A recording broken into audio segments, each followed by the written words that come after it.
Those of you who are St. Louisans, you'll get what that means. For those of you who might be listening and don't have any idea, welcome to about 90% humidity and 90-degree temperatures, but nonetheless. We will get started if that's all right. So call to order, please. Ashworth? Here. Commissioner Banks? Here. Commissioner Kessler? Here. Happy Wednesday, everybody. I learned something new this week, that May has a lot of holidays. So you have May Day, come back with, for those of you who are Star Wars aficionados, right? May the 4th be with you. I saw many of you dressed in costume. It's always a holiday, right? And then Cinco de Mayo, and I think the Kentucky Derby Day was in there. And then I truly did. I found out Monday was a state holiday. So the industry that I come out of, it was not recognized, and then found out that it was Harry S. Truman Day. So impressive, very neat. So anyway, lots of holidays in May. All right, let's get going if you don't mind. Yes, sir. Oh, yep, sir. Thank you. Reminder, Pledge of Allegiance, please.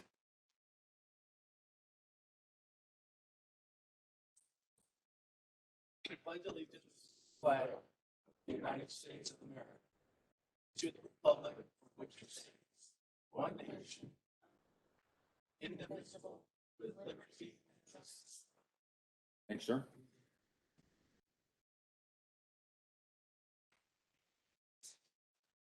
So as you've seen on the agenda, it is a pretty full agenda, so we will jump in very quickly.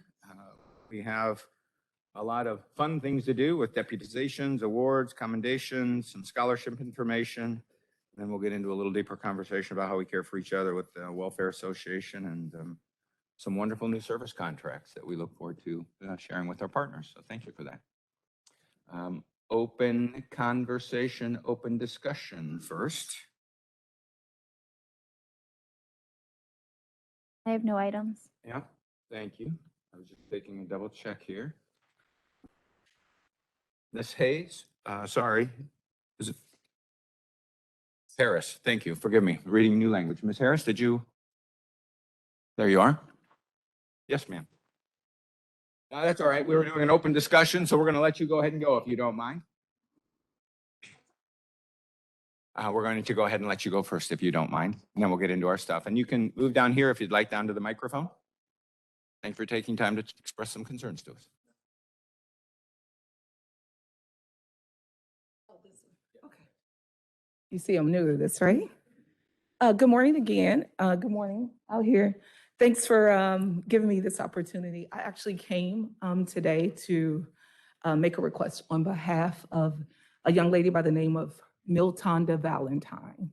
Miltonda Valentine was dropping her baby, Jace Michael Richardson, off to daycare on April 22nd. Unfortunately, his life was taken in a pursuit. Someone hit him. I'm sure you all are very much aware of what occurred. So the mom is making a request. She's hospital ridden, burned over 70% of her body, unable to walk. Her son will be laid to rest tomorrow, which she can attend. And her request for this body this day is that something very real that could be done about the decisions when it comes to police pursuits in areas that there's definitely resident, high traffic, etc. So we don't presume to have the answers.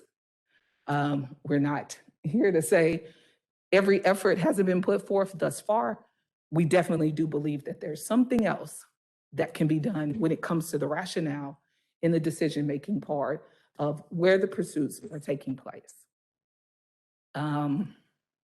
We heard on, I think, the press conference, for example, there was a statement that was made that I think a supervisor considered calling the pursuit off because it was headed into a construction zone. And so for the public, we don't quite understand the rationale that the construction zone isn't safe, but we can go down West Florissant at 8:45, 8:50 a.m. to continue it in that particular area. So that was one of the things. But overall, we believe, she believes, her fiance believes that at the end of it all, not just the innocent bystander, the police officer, even the suspect lands in court someday, but that the risk to life is just too great. in the pursuits. And so all that we're asking is that in the name of baby Chase Michael Richardson, that we can have a very fluid conversation, not just for talk's sake, but for something that can change on his behalf. That's the request. Thank you very much for coming to Thank express her you. concerns and your concerns. I hope she knows, you all know just how heartfelt that loss is to all of us. Thank you. Thank you.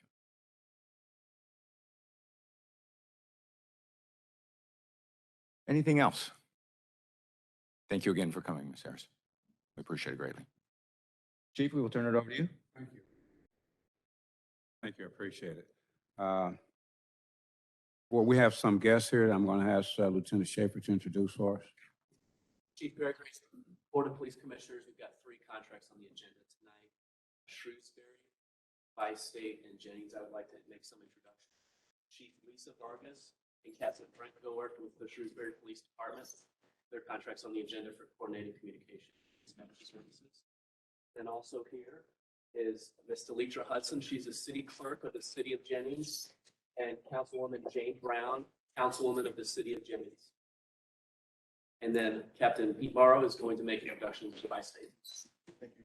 If I may, Alder Groves, President and CEO of Bi-State Development, and Kevin Scott, the General Manager.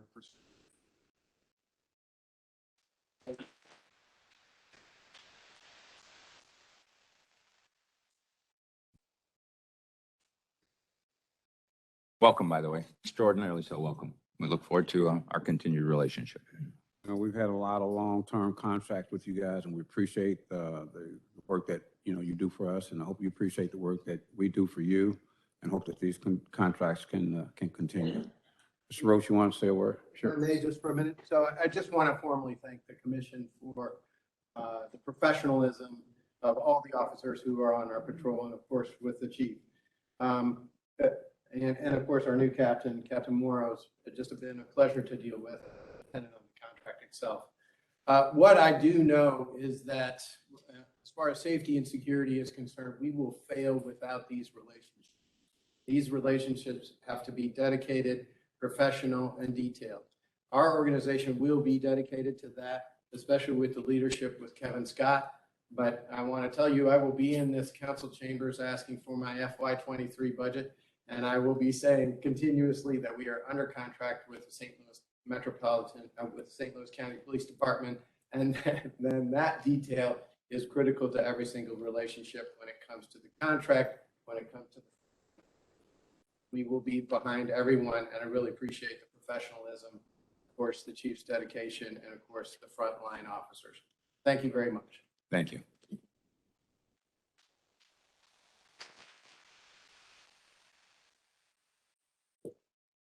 If I could, I just wanted to say thank you. Got a lot of officers that are looking forward here for years. So I just wanted to thank you for your consideration. We Thank look you, forward to a long contract with you.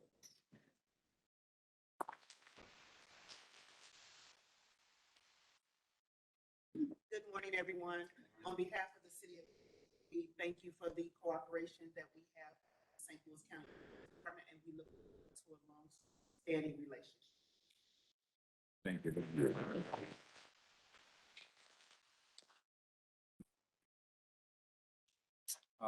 Officer Mark Mack, come forward for your deputization swearing in.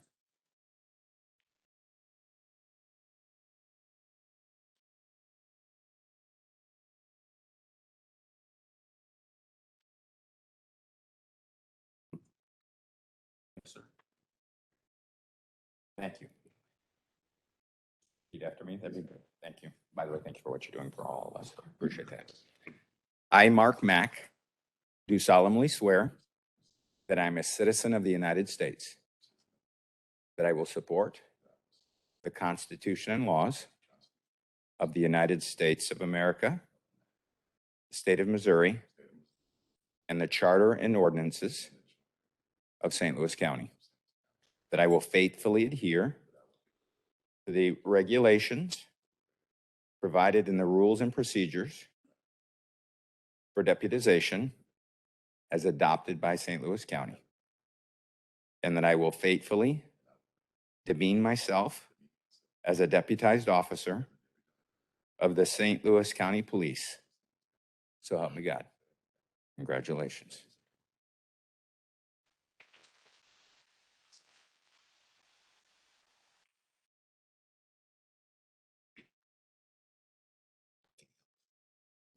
You need to ask him that. I have some awards to present. The first one is a Purple Heart Award. Captain Schneider, Police Officer Chelsea Schaefer, will you come forward, please?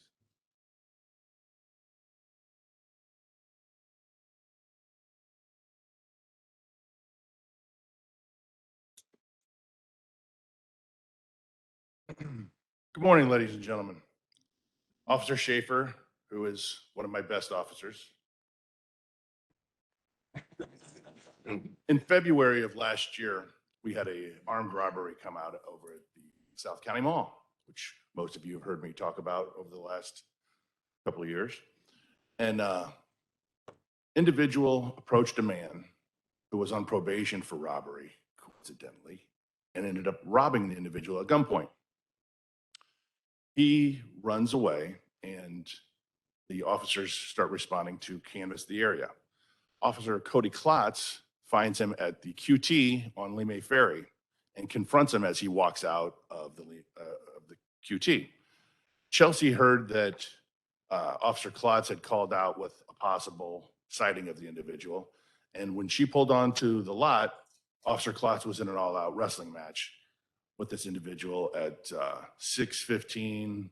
I think it was on a Wednesday night, and there was a lot of bystanders sitting there watching the whole thing unfold, but obviously nobody helping. Chelsea runs out of her car, and as they start to fight with him, the fight intensifies, and his gun falls out of his waistband. And then the fight really intensifies, and Chelsea ends up, after the end of this whole thing, tearing the tendons in her finger and having to require surgery, several months of rehabilitation. And I promised her mom that I would not let anything happen to her. So I'm glad that she wasn't here, that I would have to explain myself. But you did a great job, and I'm very proud of you as chief.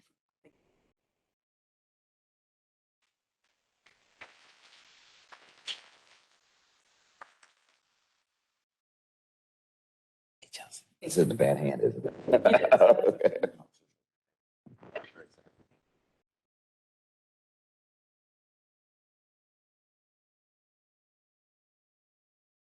Chelsea, you have anyone here you want to introduce? I do not.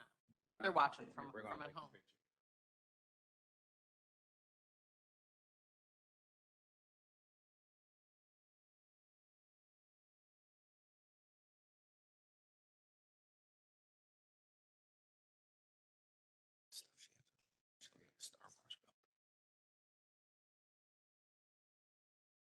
I don't know. It's amazing. The next two awards are Chief's Commendations for Police Officer Jerry Ball, Police Officer Michael Wadlow, Sergeant Youngblood, would you come up and do the presentation?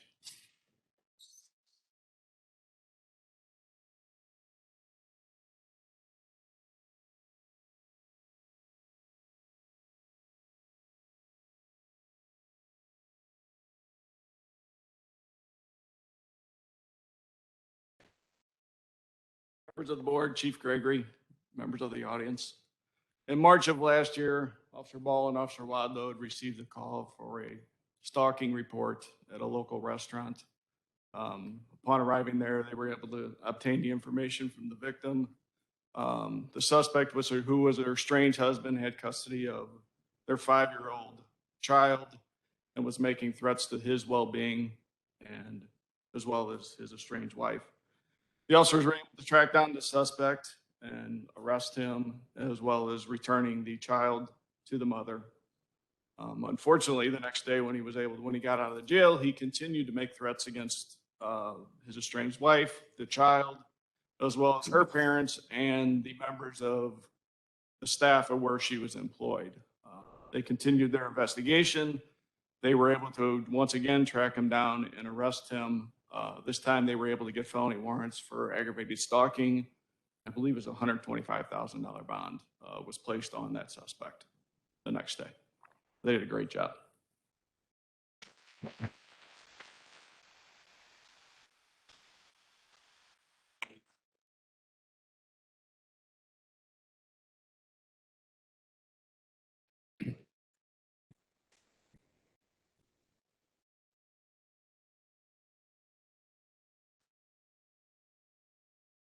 Get your picture.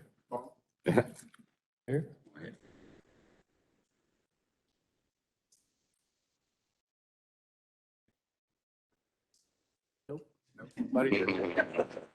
Old Lieutenant Park's out there somewhere. Look, we're gonna take a picture, okay? First things.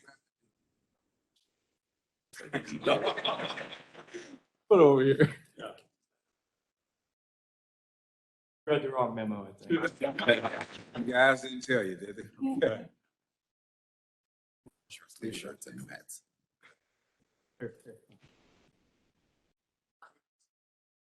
Find out Bob something. Get through all the handshakes.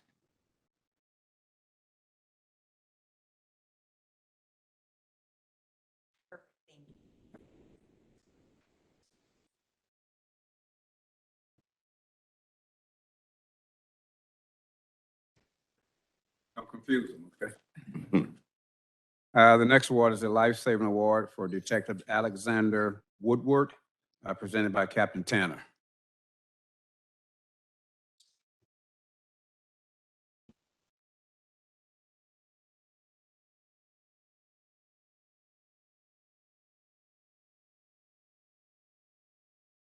Morning.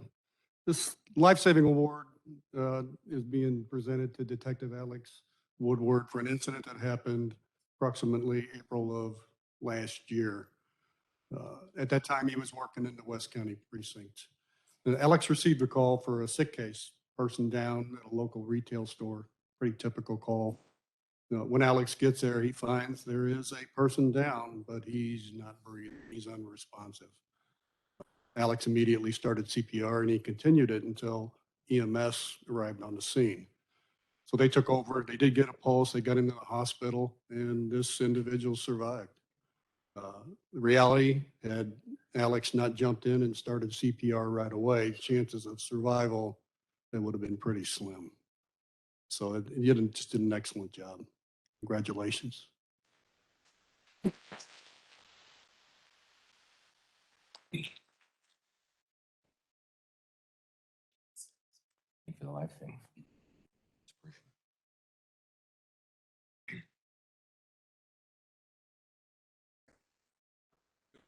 My mother Lori and my wife Kendra.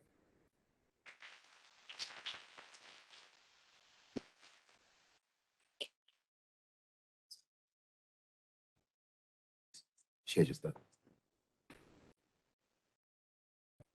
morning.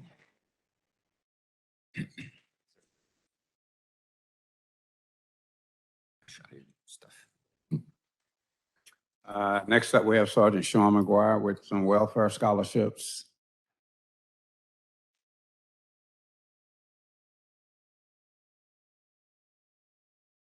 Thank you, Chief, Board, and general public here. I'm just going to kind of hit a little bit of what the Welfare Association does for the department. There's a lot of people in the audience that know what they do already, but there are some people that still don't, especially our new employees and things like that. So Police Week is pretty busy around the St. Louis County Police Department. Obviously, our breakfast was last Friday. The Welfare Association pays for that, just to honor our fallen officers. And then this week we are going to Washington, D.C. for the National Memorial. The Washington, D.C. trip is sponsored by the Welfare Association as well. And this year, with adding Detective Antonio Valentine to the wall, we made a board judgment call on sending as many people that were close to Antonio himself, just so they can go honor him at Washington, D.C. So usually we do a random drawing of 4 individuals across the police department, but we decided to send a little bit more of the drug unit just because they were closer to Antonio, and then also close friends that knew Antonio really well. So we're representing a lot more people that we usually do, but the board felt that it was important to send those people just to honor Tony, Washington, D.C. So With that being said, really the Welfare Association exists for the police department, and their families. We assist them financially. We assist them any way possible. They reach out to us if they're in need of aid of different things, of health issues or unforeseen circumstances, and that way they know they have that support. So our main fundraiser is right around the corner. That's our golf tournament. So a lot of people in here, I appreciate the sponsors because I see a lot of people that have already sponsored holes, and that is where we get a lot of our money to give checks to people and to pay for our memorial breakfast and a lot of things like that. So as part of the welfare, we also give away scholarships to employees, kids that are going to college or are currently in college. We usually try to do one scholarship per employee per kid. So we try to get new applications each year. That way we kind of spread the wealth on that. They're $1,000 scholarships. When I first took over as president, we only gave out 8.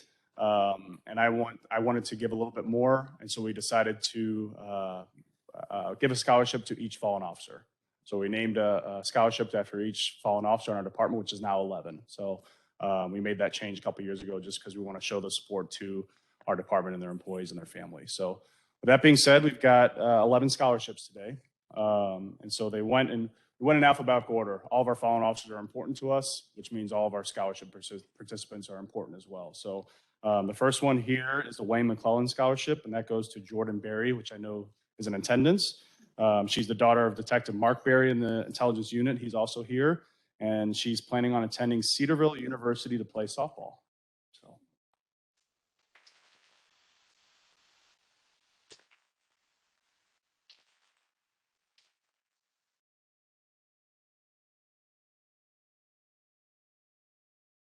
The second scholarship, I know they could not make it here, but I'm going to announce them anyway. The James Reeve Schneider Scholarship Award goes to Megan Cook.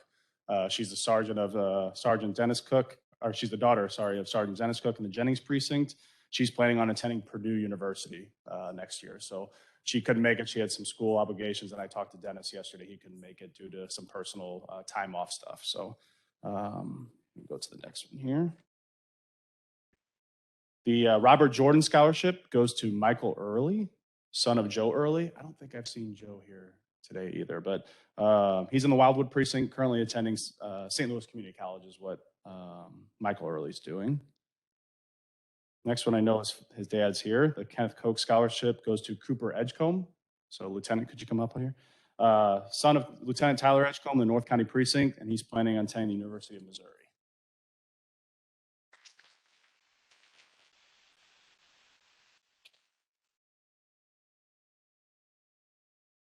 Okay, the next one's the Lawrence McCormick Scholarship. That goes to Jalen Mann, son of Captain Norman Mann in the Jennings precinct, and he's going to Purdue University, I just found out, so that's great.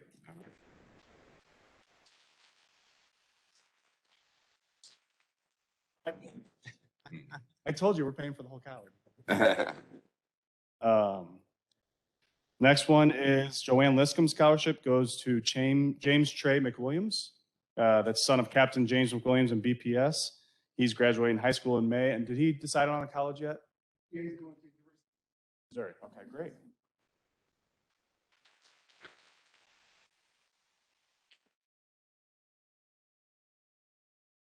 Okay. Next one here is Willie Neal Jr. Scholarship. That goes to Paige Panis, daughter of Sergeant Tracy Panis in the Public Information Office. She's planning on attending St. Charles Community College with the A+ program. So.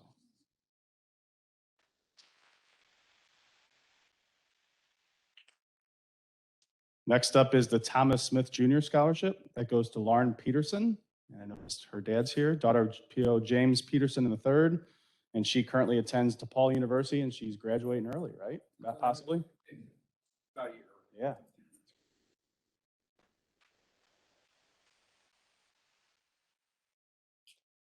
Next up is the Richard Weinhold Scholarship. That goes to Caitlin Pignataro. I don't know. I haven't seen Pignataro here. Daughter of Chris Pignataro Blackjack, and she's attending Northwest Missouri State University. Blake Snyder Scholarship is awarded to Ava Von Allman, daughter of Lieutenant Eric Von Allman. He's on midnight, so I didn't think he was going to be here. She's graduating Incarnate Word, and I don't think she has decided yet either on what college she is going to. And then the last one is the Antonio Valentine Scholarship, and I know her dad's here. It's Abigail Youngblood, daughter of Sergeant Mike Youngblood that we already heard from today. She's currently attending Southwest Baptist University, and she's also playing soccer for the school.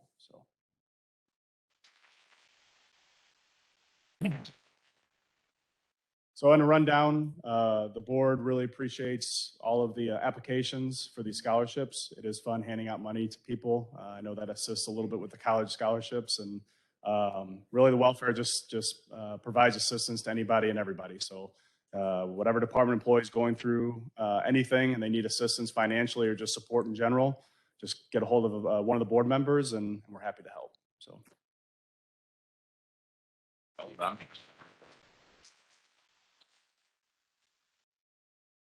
Thanks, Sarge. Appreciate the work that you guys do. Commissioners, this is about the end of the fun part of the board meeting. So those of you that were going to get into some business issues, you're more than welcome to stay. If you're not, then we're going to give you a few minutes to depart. Wrestling board cheers. No doubt. Did you want to go back and see the rest of the stuff? Yeah. Okay. Yeah. I'll work with you. I'll work with Kevin. Back in. It's got to cut short. Yeah. It was my fault.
Sir? First up under the chief's report is the budget. I talked with Terry Moran about this. I'm sure all of you know that Joyce Hill's mom passed away, so she's been out for a while. The first quarter report for the budget shows that we have approximately $900,000 in surplus. That surplus is there because of salaries that we have not paid because of the officer shortage that we have. A lot of that money is some of that money is going to go toward paying professional staff pay increases. Again, with the fact that we're not using it to pay salaries. Next year in 2023, we will budget for those professional staff increases. But as of right now, there's about $900,000 surplus that we have. Some of the deficits that we show over the first quarter is overtime about $2.3 million. And I'm told by fiscal that that's probably about right on track for us as far as overtime is concerned. Chief, does that include the 12-hour shifts and how they? I'm sure they're getting some of that. Yes, sir. Mm-hmm. Right. Salary and vacation PTO payoffs. Kind of behind in that. Kind of behind, 1.2 million behind in that. And payoffs are based on officers that are retiring that under the traditional pay plan. From that, they get paid down on sick time, 50% of their sick time that they still have on the books. 720 hours of vacation that they are eligible to get paid down for. And approximately 80 hours of comp time and any possible holidays that they have left at the time that they retire. And as far as budgeting for that, it's just kind of a hit and miss. You know, we kind of budget as to what we look for, what we've had in the years past, kind of guessing on what we're going to have for this year. And this year we've had quite a few. So we're hitting a deficit in that right now. And then motor fuel and oil, about $900,000 deficit. We don't budget for the oil. That comes from Department of Transportation. They budget for it, and they give us an amount that we budget within our budget every year. If there's an issue with it, concern with it, then we'd speak with them. Joyce has already talked to Paul Kryler about our deficit and as far as gas is concerned. And that's just gas for the entire county. And again, we have some vehicle maintenance, about $200,000 deficit in vehicle maintenance. Again, I'll let you know, say again, we have about a $900,000 surplus at this time after the first quarter. Why are we so far behind already from a deficit standpoint on vehicle maintenance? On vehicle maintenance, I mean, it's just the fact that, you know, we send that over to County Highway for repairs. And I guess it's possibly increases in charges, parts, things like that, that puts us behind with, puts us in that deficit. Okay, thank you. Yes. For next month, could, not you personally, but somebody in budgeting put together an analysis of our personnel costs as far as hours of overtime versus the salaries that we're not paying? How much in overtime is due to the fact that we have vacancies? And you'll get some of that when I talk about some of the concerns with the Jennings contract, that you'll eventually see how a position will save some overtime once we get them. Will it be a ton of overtime that we're going to save with the new position? Probably not a lot. But I mean, even with the 12-hour shifts that we have in the 1st and 7th precinct, I'm sure there's been some savings and overtime there. Will it be enough to take us out of this deficit? Probably not. But down the road, we're looking to improve that. But yes, we can get that report to you. So I like your question because it's close to mid-year, right? By the time we get back in, it'll be June. It'd be neat to have that with a bit of a financial forecast for the back half of the year, just to get a feel for it. So in addition to what Commissioner Swearing's asked, we'd like to perhaps have Joyce or whomever come in and provide us with the fuller piece on overtime and a bit of a forecast going forward for the back half of the year. Will do. Next up is Lieutenant Schaefer. I think you have Teneo updates.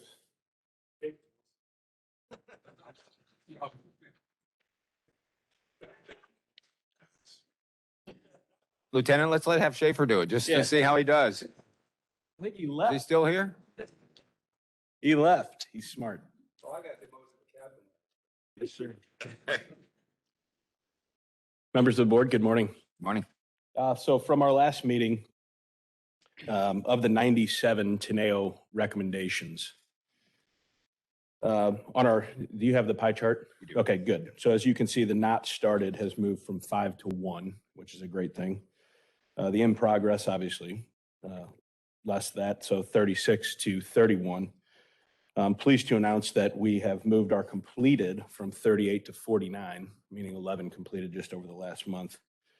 And you probably wonder why,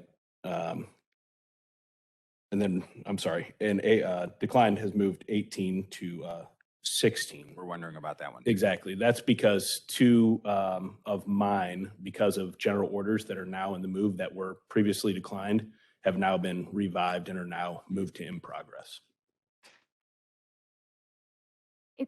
Is it because we looked at what we declined and decided these actually are good ideas or these are actually feasible?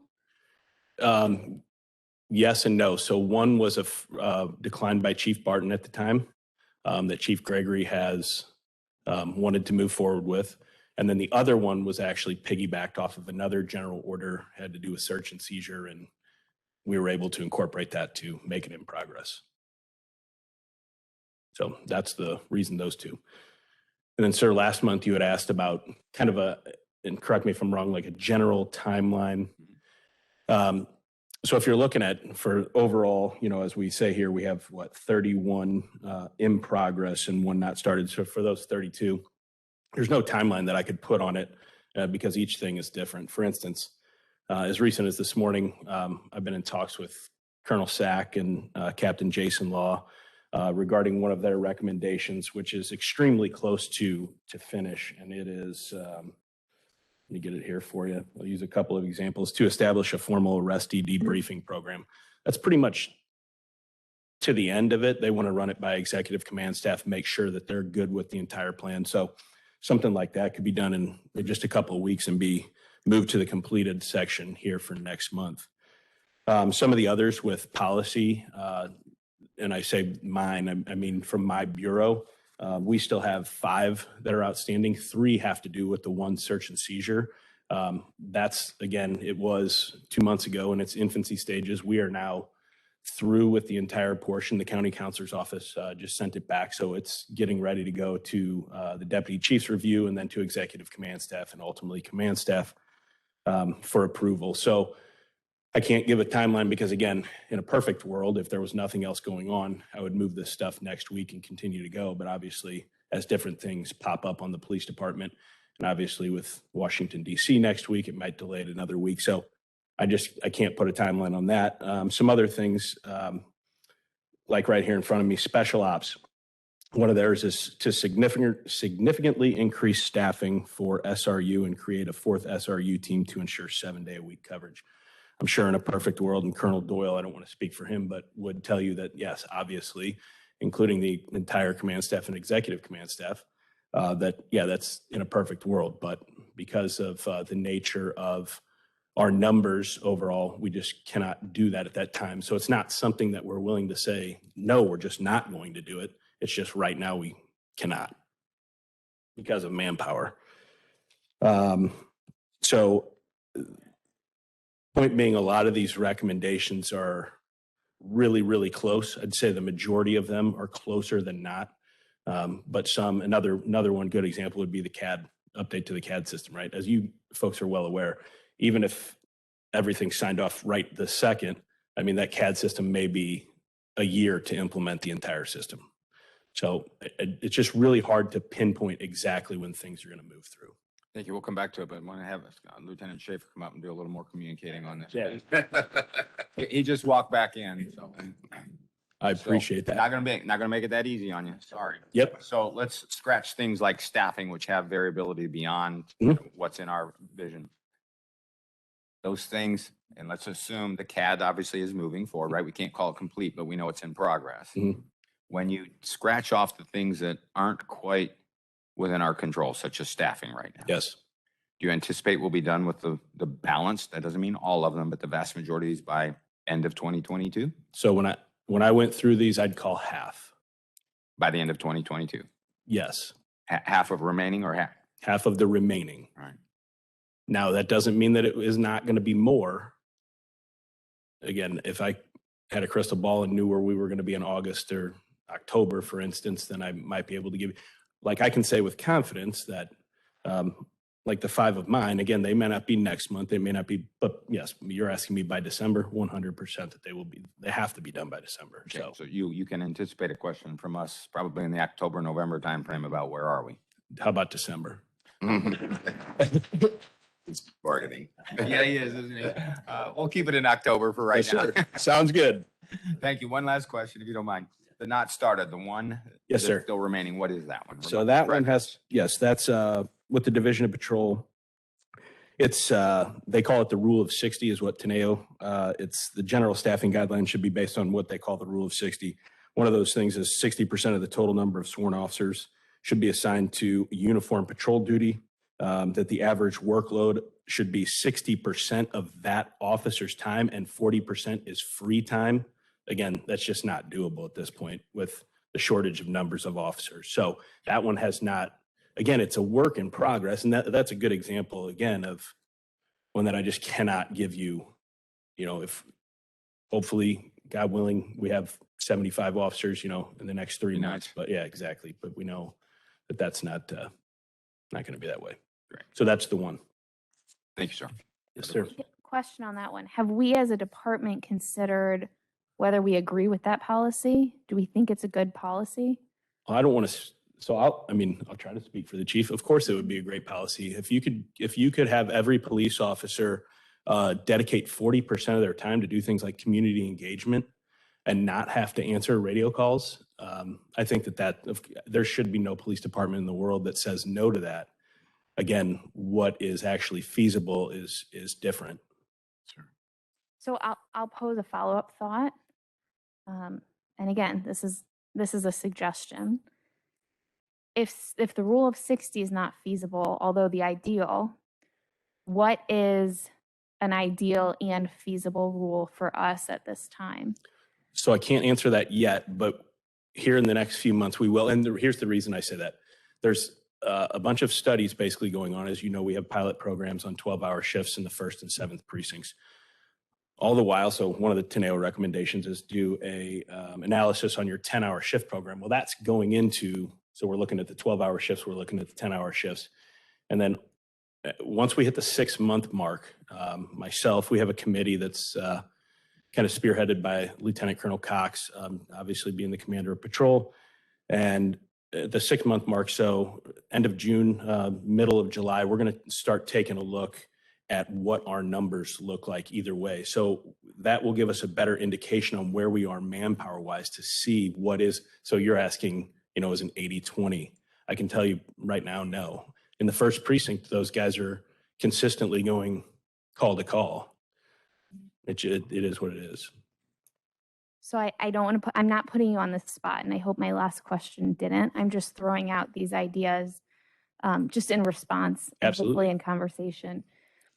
Perhaps instead of looking at what our numbers are and then developing our target, we sit down and think about what is our target and then look at our numbers and see if we're meeting them or how far off we are, and then deciding, are we employing the best practices? Is there anything else we can do?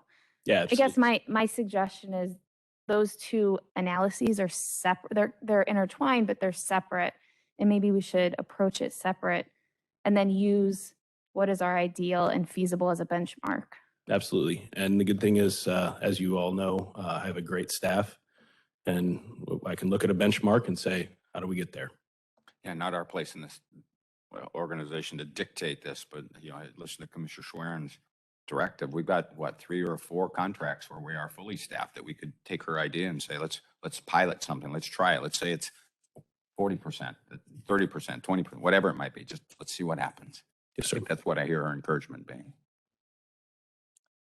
And it's not a mandate. It's a thought to mull over, and then we can have further discussions. Completely understood. We would like for Lieutenant Schaefer to come down and finish the rest. He's better than me anyway, so. He's not going to live it down. You're doing good. All right. I guess we'll roll right into crime statistics. Yes, sir. You all are.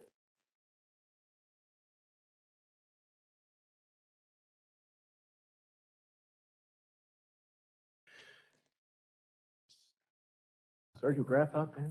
Oh, I saw Somebody come out, see? Okay, thank you. It's on the email. Yeah. Like it's coming out.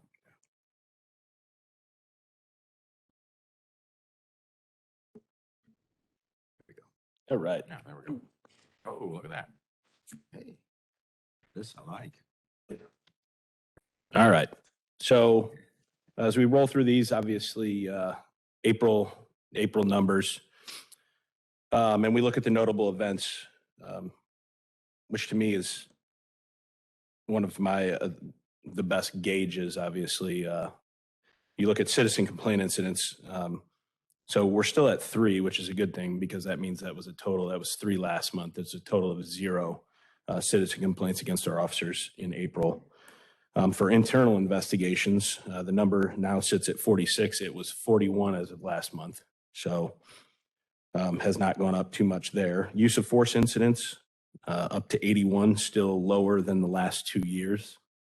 And a total of 20 in April. And we had 29 in March, just to give you a gauge there. Department vehicle accidents sit at 55. We had 14 of those in April. And vehicle pursuits is now at 12, which equals 2020. And there were 4 vehicle pursuits by the department in April. The failure to yields continue to tick higher and higher. So 714 from January 1st through April 30th. 237 of those, as it shows in parentheses, occurred in April. So nearly 70%, it's about 69.8% of the entire failure to yields happened in March and April. So as you can see, as we, I know 2 months ago exactly, we started talking about the weather and things are starting to heat up and the numbers are rising. So the heat map that my team makes, this is the count total year to date. The first precinct had 52 failure to yields in April. Jennings had the highest number. They had 64. So if you look at that, right at 50% of failure to yields in April occurred in either the Jennings or the North County precincts. Moving on to the April numbers. So the numbers at the bottom here for patrol, when I look at the totals, they haven't fluctuated hardly any from March to April. So for instance, whereas you see the radio calls is 26,736, in March it was 26,432. Again, 18,084, and it was 17,695. So not a whole lot of movement there. The one statistic that I would draw your attention to is the 104 guns that we seized in April. That's compared to 56 that we seized in March. So some really good work out there by the officers in the Division of Patrol. Lieutenant, can I ask a dumb question real quick? On the failure to yield, there were a couple of spots that were within the city. Were those initiated in the county, or how'd that happen? I was looking on your heat map. Yeah, so they would be initiated in the county. Okay, Yep, for us. got it. Yep. I've got an interesting questions that hit me. The DWIs, the 20 that we have here today. Do you have any feel for how that compares to previous years?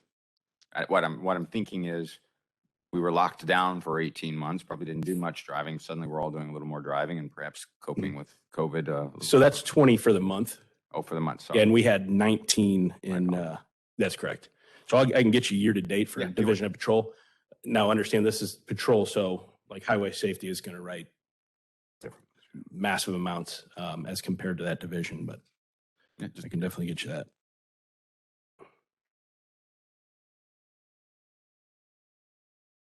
All right, and then as we go into the crime data, crime against persons. Again, it's our numbers continue to actually go down. We were at, everything's negative with the exception of the assault, the aggravated assaults with a cutting instrument. However, even though it's up 16.1%, in the previous month, it was at plus 41.7%. And then the aggravated assaults with hands, feet, or fists is now down to plus 4%. That was at plus 50%. So everything continuing to go down and minus 7.4% overall there. Here's our. Go back one, sorry. Yep, sorry. Oh, no, I was just looking at this.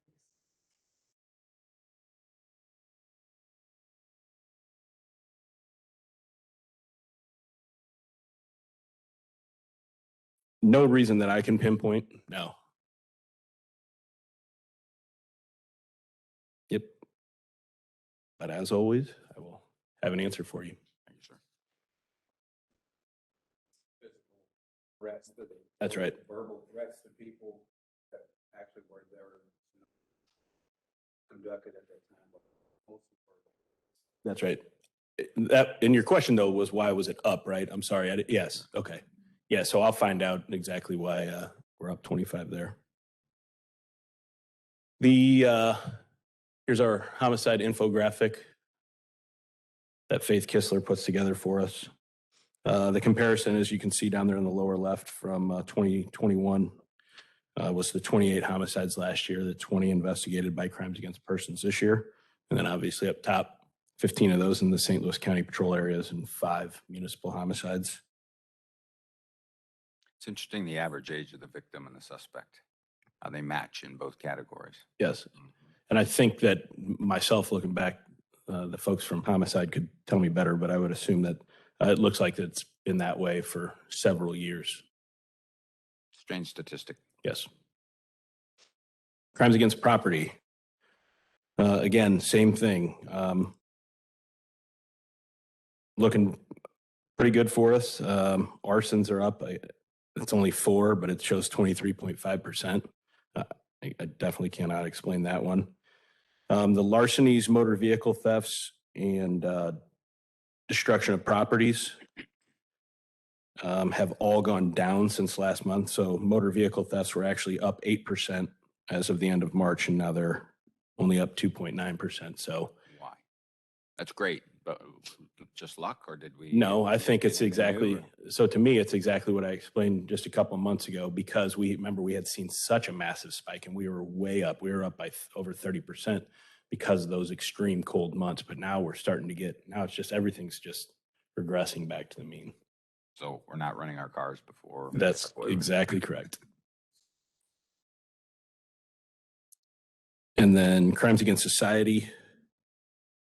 There's the DWI year-to-date total.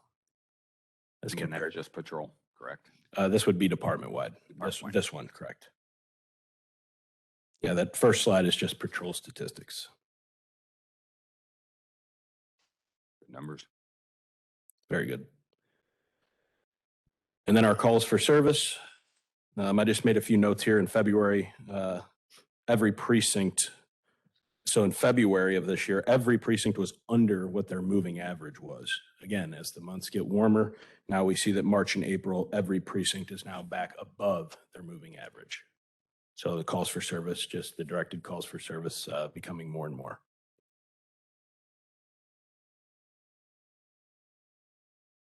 And self-initiated down a little bit, because as the guys are more occupied with answering the radio, they have less time to do self-initiated activities. Top calls pretty much never changes. Sick cases are always going to lead the way. And finally, our Tsr data. Again, I compare these each month to month. And 1, 2, 3, 4, 5. So in 6 of our precincts, we were down in the percent of minority stops from the previous month. And in 2 of them, we were just up slightly. But again, no, as we do, the TSR committee, the Traffic Stop Review Committee just met last week. And we discuss all of the TSRs and traffic stops, and every officer is given a score. It's a Z-score that compares the index of the officers that they work next to, and there was no concerns out of any one officer on our department.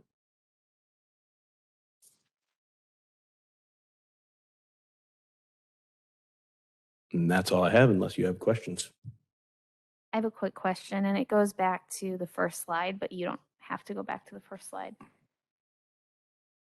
Would it make sense for us to look at things like use of force or citizen complaints as a percentage of either citizen-facing officers or like our calls for service plus self-initiated calls in order to normalize the comparison from year to year?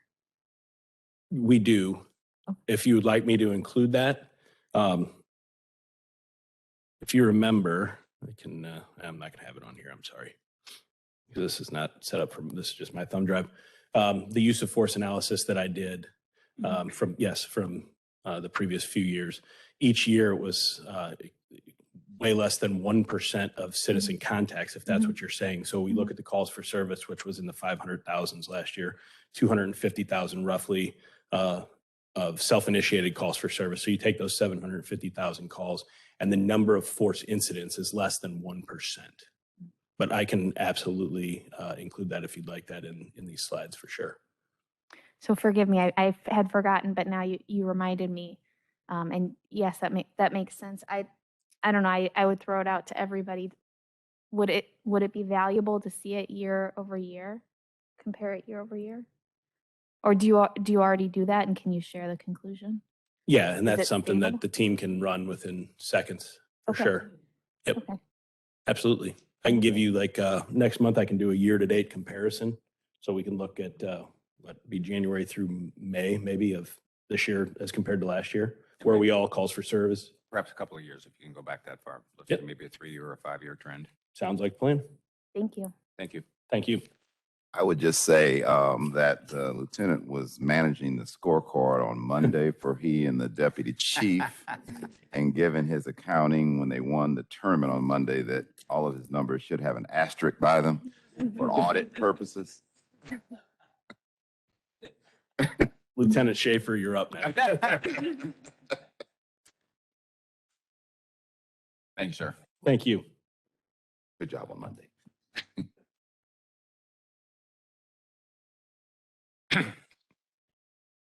Morning, everyone. Good morning. It's going to be a hard act to follow. Yeah.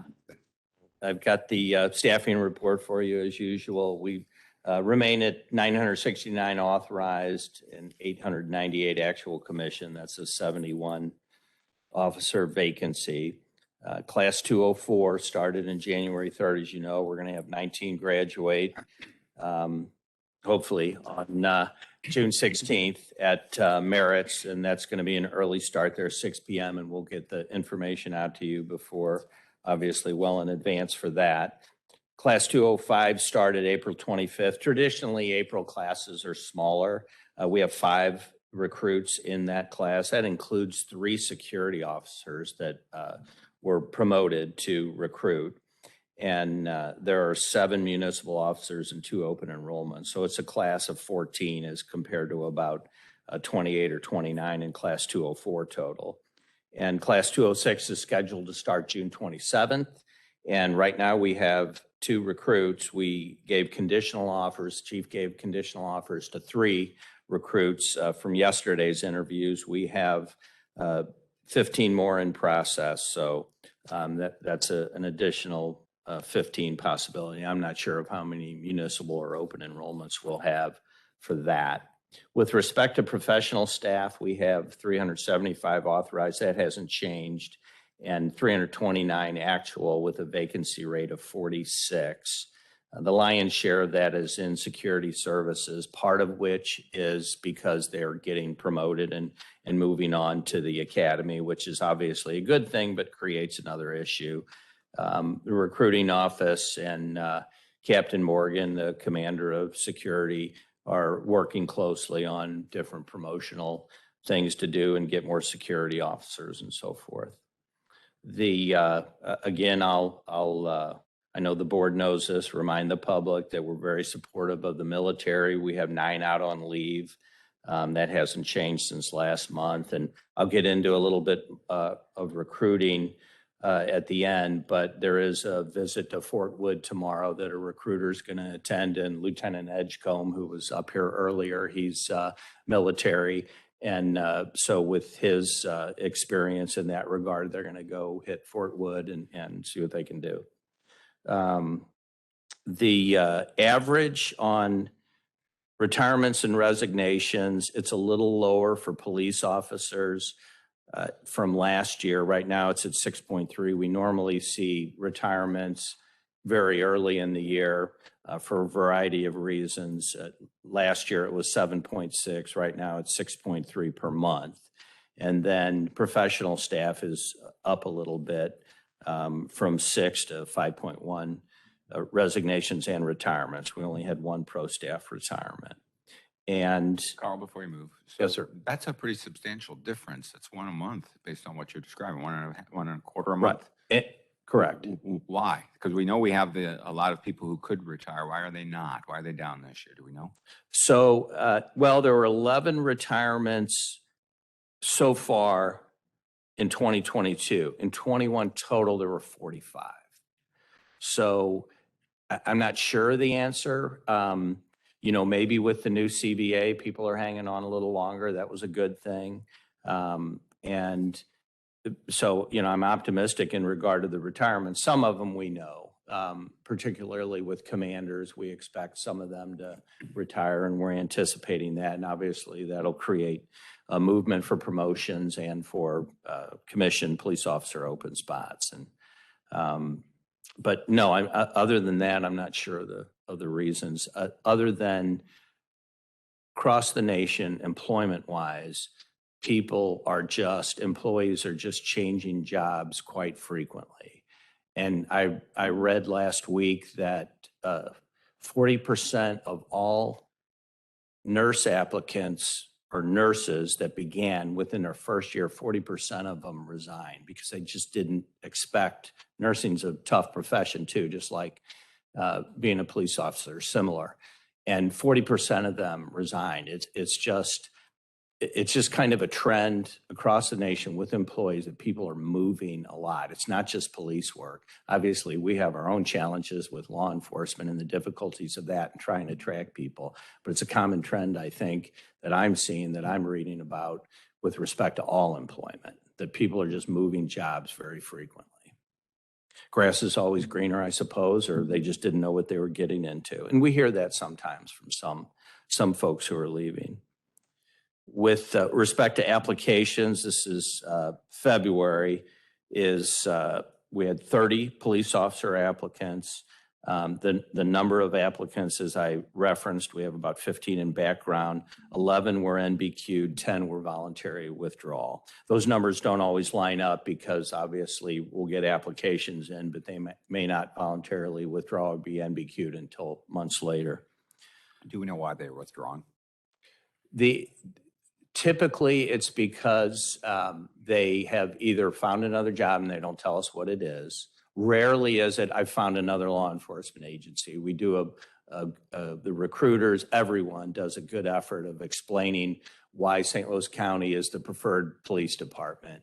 We'll even mention that in final review board. When we have an applicant in front of us, we always ask, hey, where else are you applying at? And we'll carefully and tactfully explain why the St. Louis County Police Department is a better place to work than whatever agency they're applying at. So the total hires for the year so far are 22. We have 5 commissioned, 17 non-commissioned. And with respect to the recruiting that I referenced before, not just Fort Wood, we're going to, the recruiters are hitting the Air Guard hard at Lambert. We're going to Scott Air Force Base. They've already been to many other colleges. I think I referenced last month that Greenville College Criminal Justice, Greenville, Illinois, came to tour the building and the facilities and so forth. And I believe that included communications and emergency management, which, as you know, is a very impressive facility. They're continuing with the college visits. They'll be involved in the Annie Malone parade this Saturday, Chief. I don't know. I guess Chief's going to be out of town, so he won't be there. And there's going to be many events over the summer that we'll keep you posted on. They're also just trying as a small percentage of their effort to do field recruiting. Some might call it cold calling. They'll go to a target and stand there and just talk to folks that are coming in and get the word out about the department.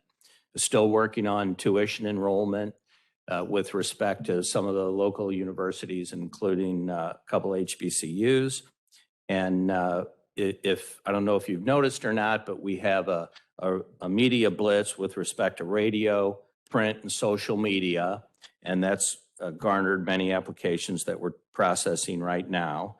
And of course, the referral amount has gone up to $800 and $1,000 for an experienced employee or officer. So that's seen some activity with respect to employees taking advantage of that.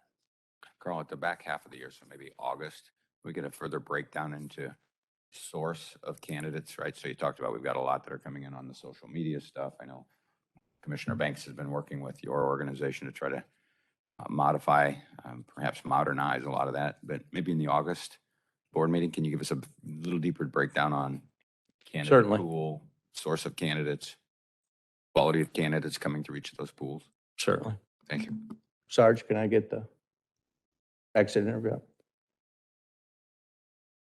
So in your packet is a summary of the exit interviews from February 1 to May 10th. And I know you can read the numbers and so forth, but just a little explanation. So there were 28 total surveys.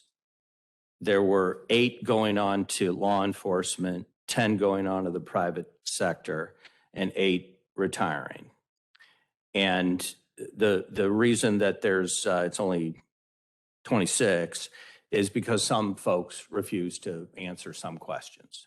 And as I've explained previously, it's a process where the interviewer enters the information and tries to cull information, gather information from the exiting employee in as frank a manner as possible. So you build a rapport with the the employee that's leaving, and you try to get as full answers as possible obviously without forcing them to answer anything, which is indicative in the new pay.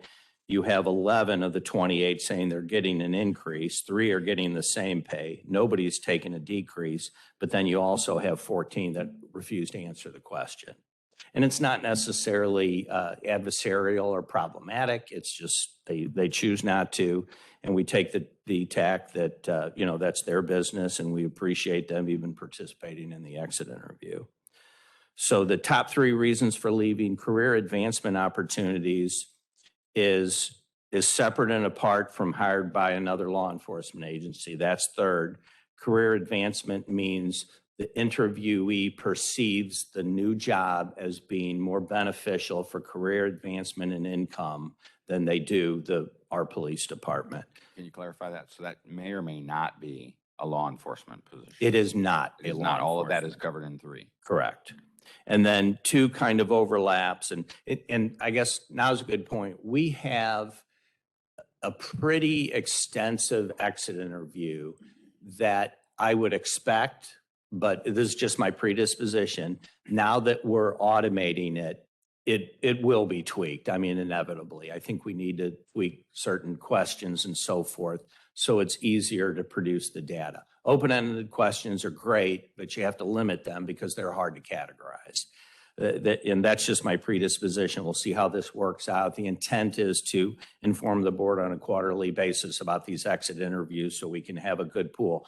I'd love for one quarter for there to be 0, so I have nothing to report, but we'll see how that goes. So the rating the department you see in the upper right, scale of 1 to 4, 4 being high, 1 being poor. So 3.2 rating the department, not bad. Rate of pay is fair to middling at 2.6. Morale a little low, 2.3.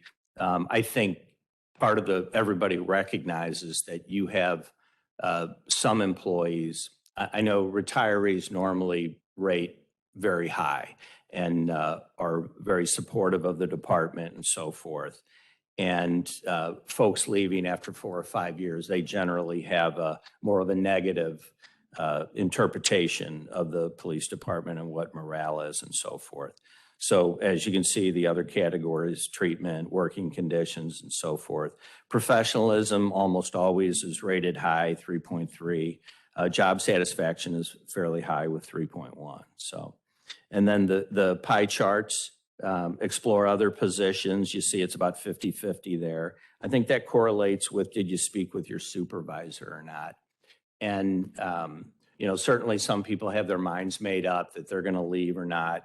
I know I talk to supervisors and they make the effort to do that. I think that'll be a part of we'll implement some policies and some protocols to kind of encourage what I'll call the common sense of, stay in touch with your subordinates, try to read them, try to understand their needs and so forth, and maybe that will be interpreted or result in retention. And then I think this figure is remarkable. Would you recommend working for the St. Louis County Police Department to others? 85% said yes. So I think that's a great indicator. And would you consider returning? 74%. Part of that's affected by retirees. Obviously, they're not going to return unless they're going to be an intermittent employee.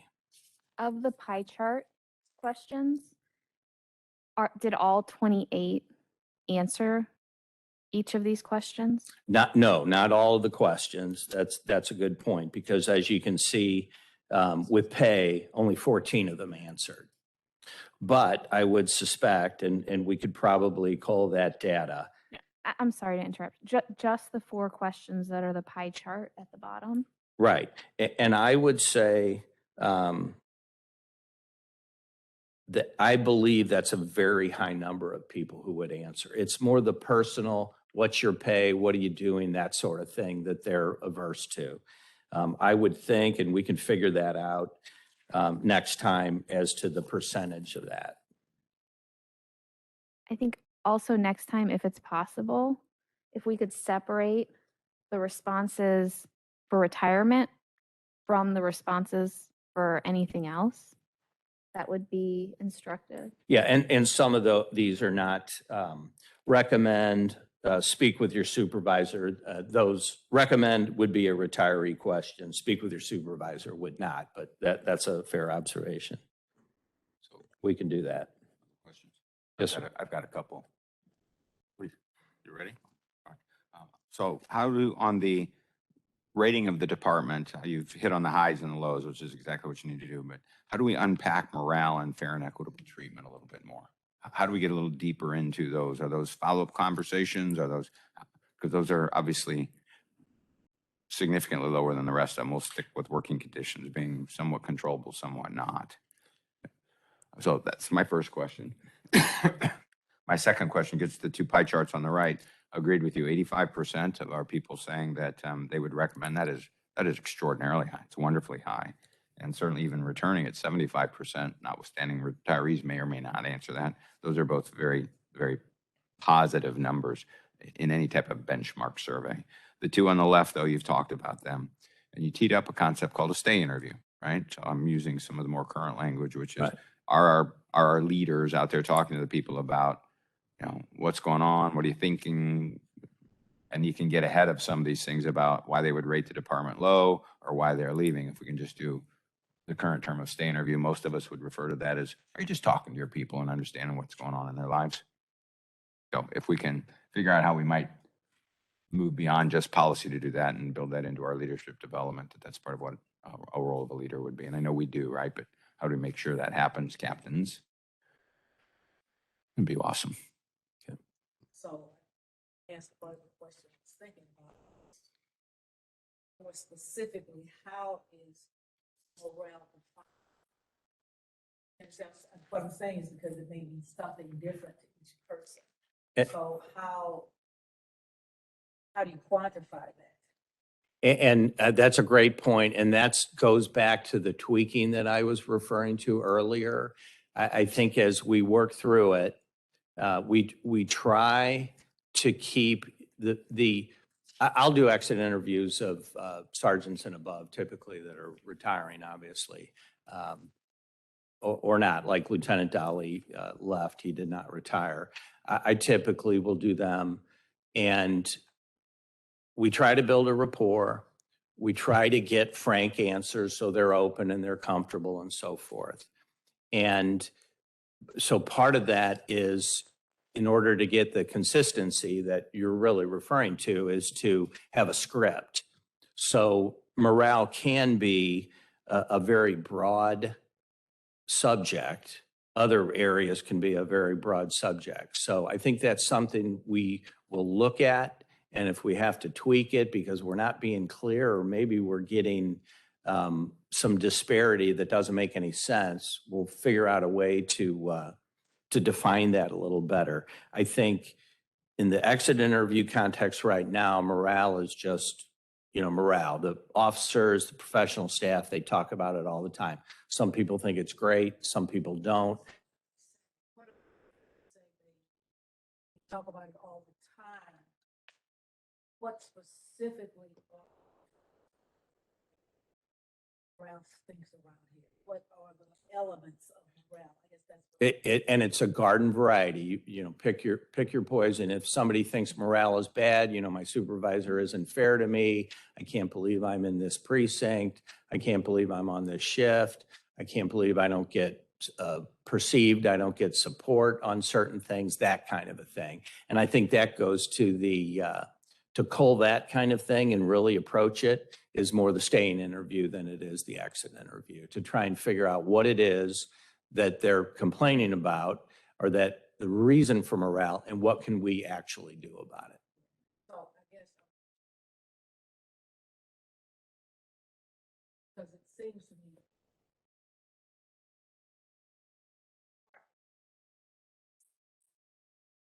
so that if in fact you're asking the question about morale, that there would be bullets under it to define specifically what it means. That makes sense. And it does, and I think that goes back to the tweaking. And to address it specifically, I think it's appropriate to have them separate, because I think every meeting I mentioned Colonel Bader, but I can tell you his morale was very high. And he will say that he would rate his fair and equitable treatment as high, but he would tell you that he was transferred like 9 times as a lieutenant. And he didn't ask for it. Of course, he abided by the transfer order. But for some people, if they get transferred a lot or transferred where they really don't appreciate the transfer, they're going to perceive that as unfair treatment, and their morale is going to be bad. So they kind of overlap. I think you're right. But I think it's important to keep them separate, because some people could say, you know, I get transferred all the time. I hate it, but you know, I love being a police officer. You know, so they can be a little different. They can overlap also. So I think we just heard you two agree that we need a little more detail around what morale means.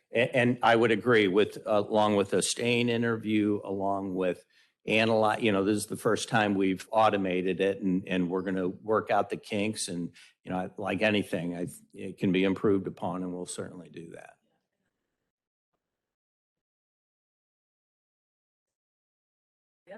I think they need to be, yeah. Good, Anything sir. else? No, sir. Anything else for Mr. Becker? No. Thank you. Thanks, sir. Sergeant Mcguire, anything else for us from your Welfare Association? We know you hit a good part of it. So I've got a couple of questions on how long has the Welfare Association been here? That's a great question, sir. President recently since I've been employed 16 years. Chief Gregory. Been here for a long time. Long time. Thank you. And do we know how many lives we've touched in that long time? Any guess? A lot. So, Several. He had several just today. Yeah. not very helpful, but board does is we offer support to the employees. We don't want to come down. So it's a very tough situation if somebody's going through a sickness or they can't work or sick. Try to keep that in-house. Very private information.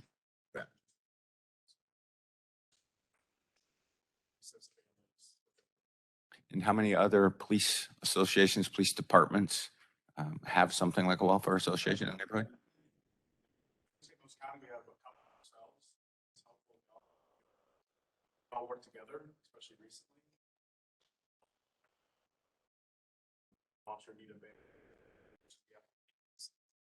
and the association as well. So all 3 of us work together in-house on trying to assist families.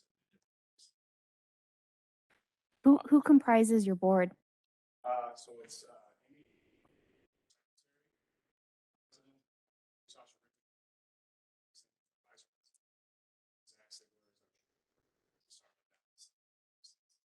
it's 4-year terms.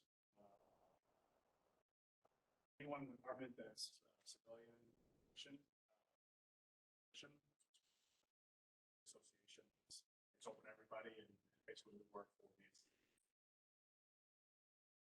Well, not that I have the authority to speak on behalf of this board, but thank you for your leadership. You do. You do. Thank you. Thank you for your leadership, and particularly the way you care for our employees who are in need and their family members, not just immediate, but when you read some of the things that you were referring to, that's ongoing support over years. And we cannot thank you and all of you enough for caring for us.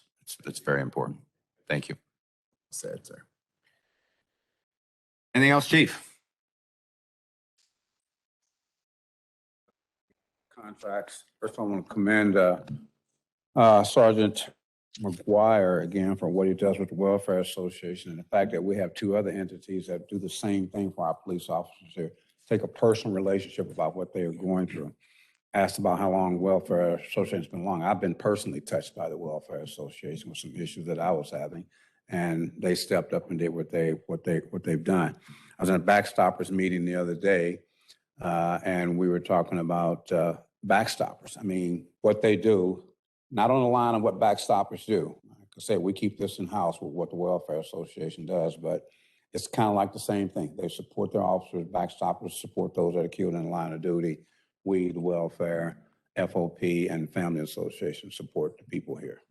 And I appreciate the work that they do. 180 DWIs. You asked about our highway safety unit got an award about 2 weeks ago for the number of DWI arrests that they made. 180, is that what we heard you say? Yes, sir. Wow. Yes, they made 180 DWI arrests, right? And like I said, they were awarded at the MAD dinner about a week or so ago. Morale. If they don't like their uniforms, morale can be low. You know, they might like the protective vest that we're looking at getting. That might bring the morale up a little bit, you know. Beards. Did that help morale? Maybe for some, maybe it didn't. So as we were saying, we're going to break that down to the point where we'll let you know what are the positive things that we're doing to bring up morale. You know, some guys like the 12-hour shift. Some guys hate it. And that'll take the morale up or down, depending on them. Don't like the precinct they work in. Or they love the pay rate that they're getting. That brings morale up. So we'll just break that down so that you get a better understanding of what we're talking about when we're talking about morale. Would be helpful too, Chief, to even ask our officers and our professional staff what would help bring morale up, right? We may think it's left and they may think it's right, or we may think it's blue and they may think it's green, or maybe we both think it's blue and we both think it's green. It'd be, as you go through the data, the proactive side would be helpful too. For sure.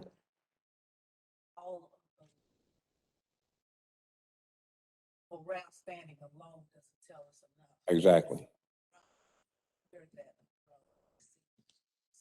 Some of them could be just what you said. Some of those more specific areas would help kind of clarify what people are struggling with. And we'll get into that. I'm not making excuses. I refuse to make excuses for Lieutenant Shellman, okay, in reference to our work with Teneo. His unit does a great job in putting the work together and coming up with what we're trying to satisfy with the Teneo report that we got. And it's continuous work on their part. And you throw out the manpower issues that we're dealing with that has some effect on what we're trying to do with Teneo. And something else that you mentioned, Mr. Chairman, that throw that out. And let's deal with some of the things that we have some type of control over right now. Most of the Teneo recommendations dealt with what Lieutenant Shellman has to do in his unit in reference to changing the policies. And they're working on those policies. And you've seen the process that policies have to go through before they get final approval from the board. It's a long process. It's an extended process that we do.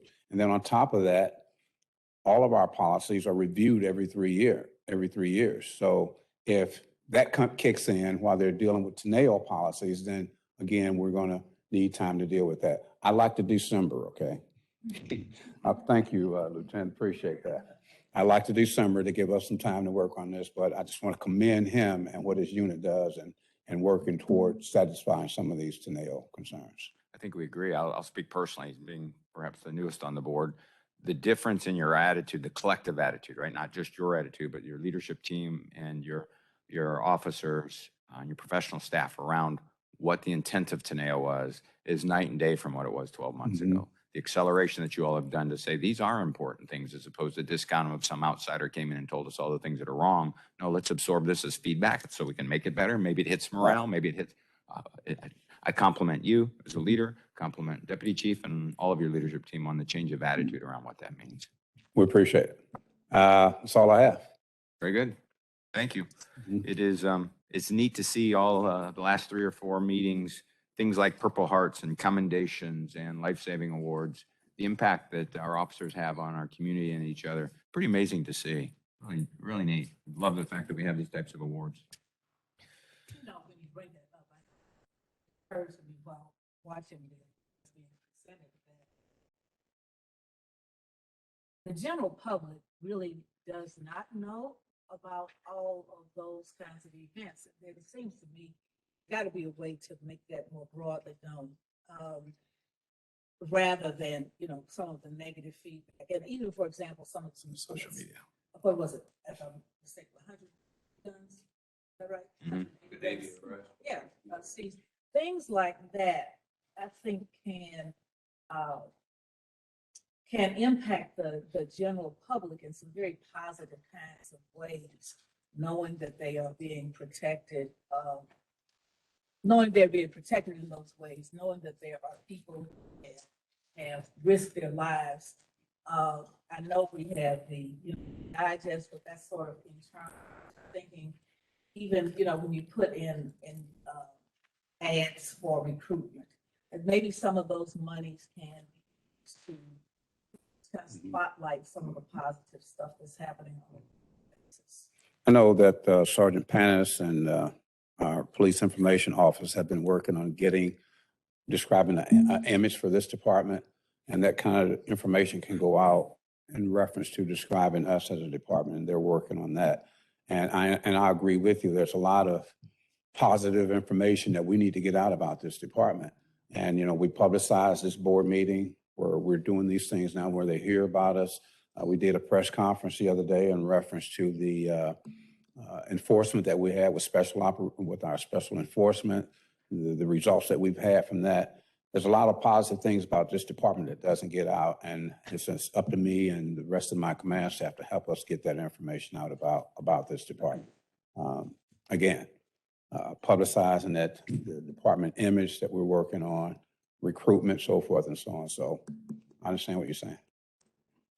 We'll have a request for Sergeant Panis and the group to come in and talk about our communication strategy in the next couple of months. Will do. Wonderful. Thank you. Thank you all. We have the need to approve our minutes from our April 18th meeting. So moved. Second. Thank you. Second was done by Michelle. All right. Any additional conversation regarding those minutes from April 18, 2022? All in favor of approving those minutes, please say aye. Aye. Any opposed? They are approved. Thank you. Letters and communications is the next topic. Do we have any incoming communications? Diana, anything else? How about outgoing communications? We have one. I move that the board send a letter requesting guidance from the AG's office concerning clarification of certain sunshine law restrictions in public communication versus closed communication. Let's have a moment of conversation. So why would we do that, Michelle? I believe some guidance from the AG's office would better solidify our ability as a board to communicate certain aspects of the department and more clearly define whether those conversations are appropriately held in closed session versus open session. I'm looking for his guidance on that. Correct. Very good. Thoughts? I agree. Yes?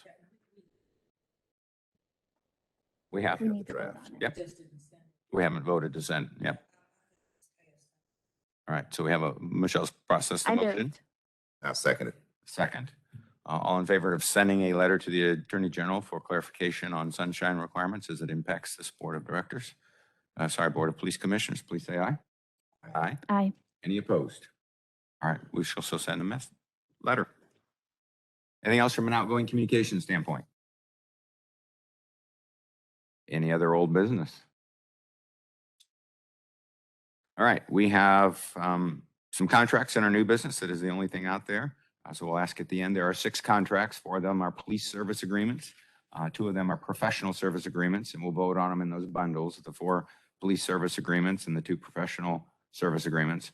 For those of you who are perhaps new to the room or watching, the 4 police service agreements were the introductions that we made earlier regarding Jennings and Shrewsbury and Metro. Yeah, Metro. So thank you for that.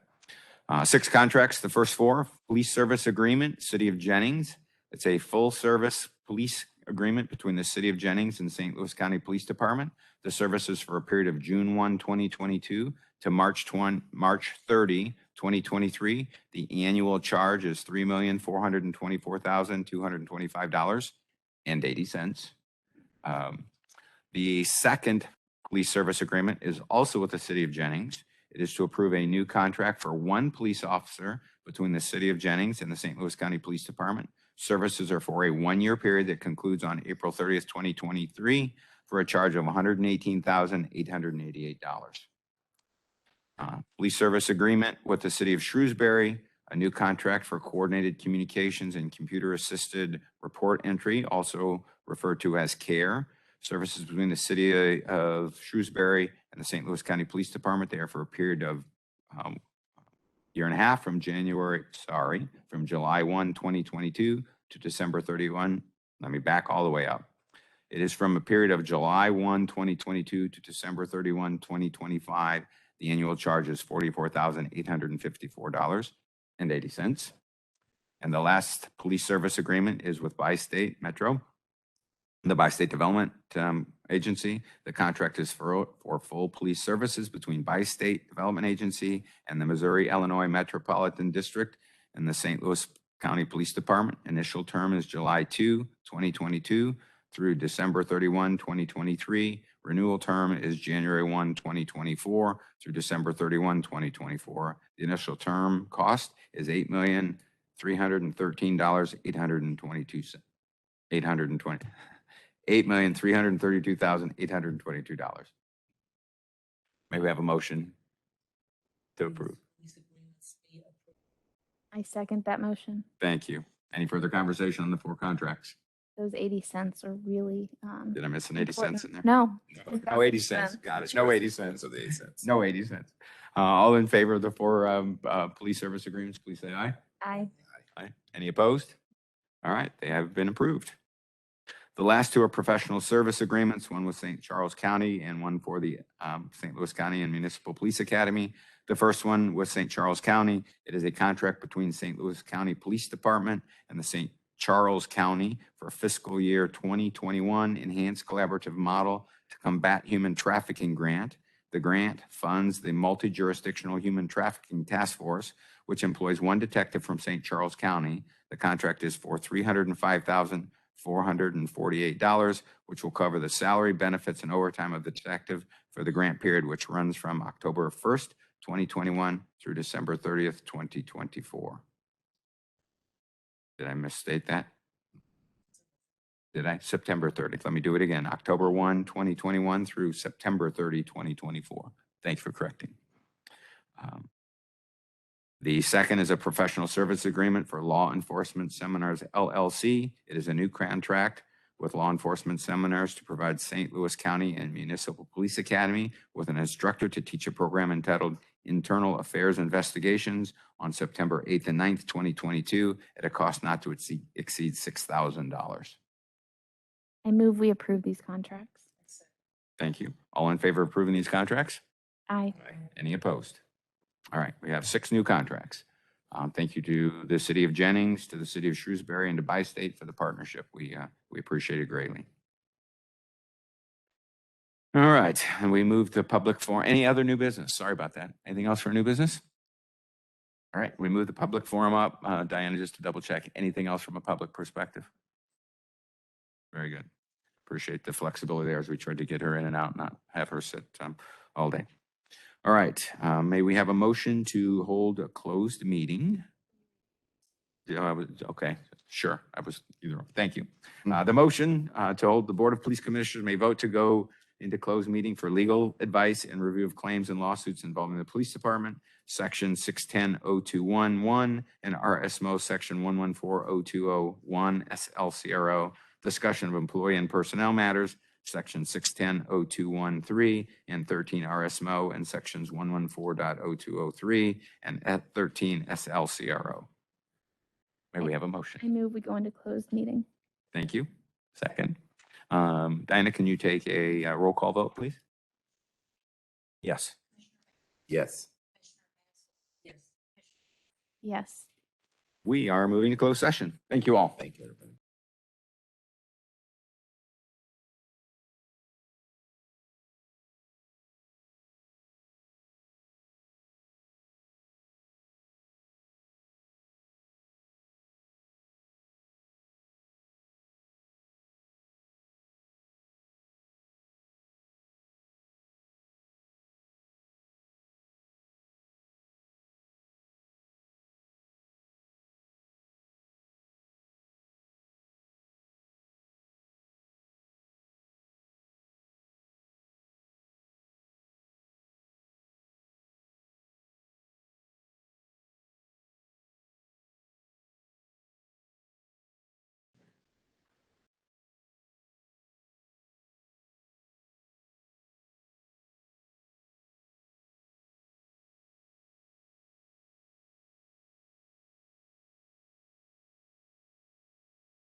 So good? Thanks, sir.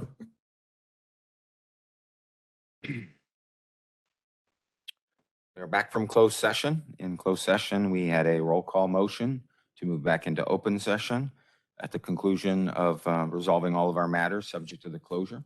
It was a unanimous roll call vote. All four of us, wouldn't be nice to have five. All four of us commissioners said yes to return to open session. Next meeting is on June 8th. It will be in this building. This will be the last time we're in this building, at least through October, while they do reconstruction in here. So just as a FYI. And with that, anything else? Maybe we have a motion to close. Sorry, maybe we have a motion to adjourn. I move that we adjourn. I'll second that motion. All in favor? I Aye. think it's roll call. Roll call. Oh, sorry, roll call. Thank you. Commissioner Ashworth? Yes. Commissioner Hassler? Yes. Commissioner Schwer? Yes. Thank you, everyone. We are adjourned.